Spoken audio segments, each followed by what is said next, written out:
இன்றைக்கி நான் அந்த தெங்கங்கூம்பு தென்னை மரத்துக்கு மேலே இருக்கக்கூடிய அந்த குருத்து அதை வச்சு தோரம் பண்ண போகிறேன். அதை அந்த மேலே உள்ள தோட்டில் இருந்து பிச்சு எடுத்து இந்த மாதிரி பொடுசாக கட் பண்ணணும். பின்ன ஒரு பெரிய வெங்காயம், 2 பச்சை மிளகாய், ஒரு சின்ன பீஸு இஞ்சி, இவ்வளவும் பொடுசாக நறுக்கி வச்சுருக்கேன். கடாயில் 1 டேபிள் ஸ்பூன் எண்ணெய் ஊற்றியிருக்கேன். அது சூடாக இருக்கும். கடுகு, உளுந்தம்பருப்பு,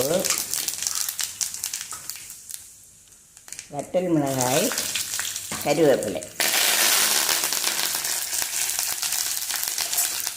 அதில் இந்த நறுக்கி வச்சுருக்கிறத தூக்கி போட்டு கொஞ்சம் சால்ட்டும் போட்டு கிளறி கொடுத்து மூடி வச்சு வேக வைக்கணும்.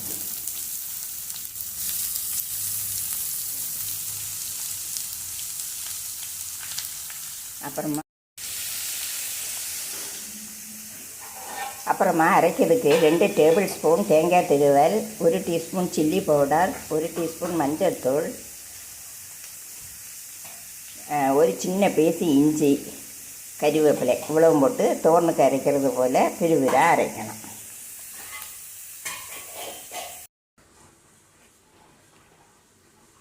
வெந்திருக்கும்.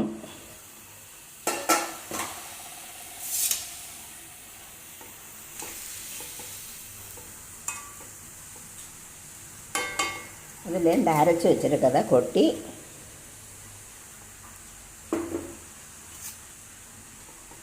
நல்லா கிளறி கொடுக்கணும்.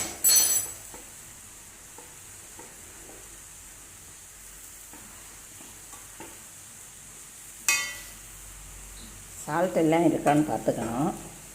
நல்லா கிளறி கொடுத்து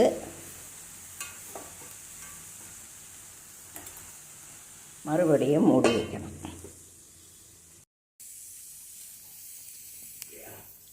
நல்லா வதங்கியிருக்கும்.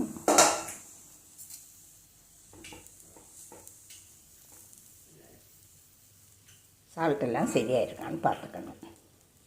தெங்கம்பூ தோரன் சரியாயிடுச்சு.